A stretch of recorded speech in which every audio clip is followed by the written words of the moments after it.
Detik-detik wakil komandan Israel akhirnya tewas dalam serangan roket besar-besaran Hizbullah sebagai serangan balasan.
Seorang perwira militer Israel yang terkenal merupakan wakil komandan unit Angkatan Darat dikabarkan telah tewas dalam serangan roket besar-besaran Hizbullah pada Kamis kemarin.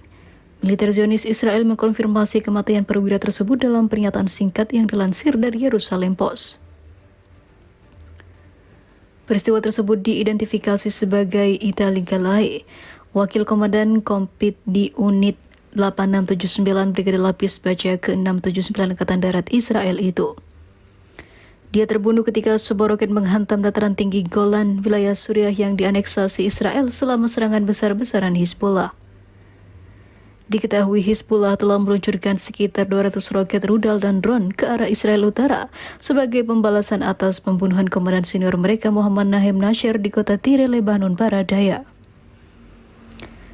Diketahui pria tersebut adalah seorang perwira bertempur di jalur Gaza sebelum dikirim ke Israel Utara sebagai bagian dari persiapan Israel untuk kemungkinan perang skala penuh dengan Hizbullah. Kematiannya telah menandai banyaknya jumlah korban dari pihak Israel antara pasukan Israel akibat serangan Hizbullah sejak dimulainya pertempuran lintas batas pada awal Oktober.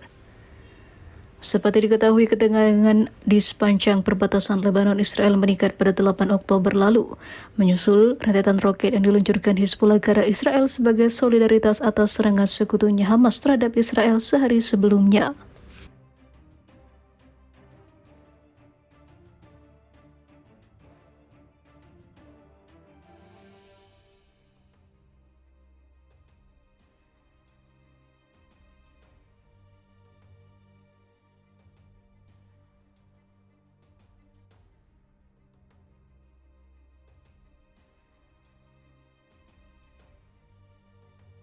...26 tentara dan 2 pemukim Israel tewas di Gaza dan tepi barat dalam satu hari. Data statistik menurut sumber-sumber berbahasa Ibrani menunjukkan, selama bulan Juni 2024 ada 26 tentara Zionis Israel dan 2 pemukim tewas di Gaza dan tepi barat. Sumber yang dikutip media Quds menyebutkan, pihak pendudukan menghitung kematian 26 tentara di angkatan bersenjatanya dan 2 pemukim sejak awal Juni ini hingga hari ini, Ahad, 36. Berikut rinciannya secara lengkap. 5 Juni, seorang tentara tewas dalam serangan pesawat tak berawak yang diluncurkan oleh Hizbullah terhadap pertemuan tentara di Hurfiz. 6 Juni, seorang tentara tewas dalam bentrokan bersenjata di belakang garis Rafah. 8 Juni, seorang petugas di unit khusus Al-Yamam terbunuh dalam operasi pemulihan 4 tahanan dari daerah Al-Nusairat. 10 Juni, 4 tentara tewas dalam penyergapan di sebuah bangunan jebakan di pusat Rafah. 15 Juni, 8 tentara tewas dalam pemboman pengangkut pasukan di Rafah, dan 2 tentara tewas dalam ledakan di sebuah tank di tengah jalur Gaza, selain kematian seorang tentara dari cederanya dalam pemboman sebuah bangunan jebakan di Rafah pada 10 Juni. 16 Juni, seorang tentara tewas dalam pertempuran di Rafah. 20 Juni, seorang pemukim meninggal karena luka-lukanya akibat diserang oleh pemuda Palestina dengan batu di kota Kalkilia. 21 Juni, 2 tentara tewas akibat tembakan mortir di tengah jalur Gaza. 22 Juni, seorang pemukim tewas dalam serangan penembakan di Kalkilia.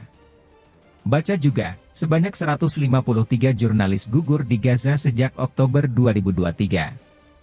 22 Juni, seorang tentara tewas dalam pertempuran di Rafah.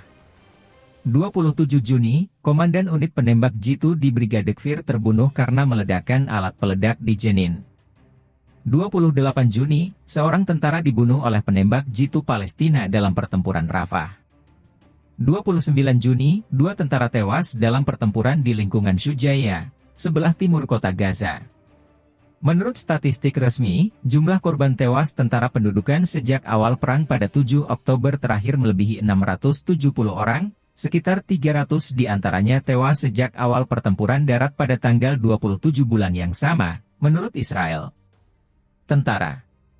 Jumlah korban luka di tentara pendudukan sejak awal perang mencapai sekitar 3.800, sekitar 1.900 diantaranya terluka sejak awal serangan darat, sementara rumah sakit dan media Ibrani mengkonfirmasi bahwa jumlah sebenarnya yang terluka dan tewas di tentara adalah lebih besar dari apa yang diumumkan.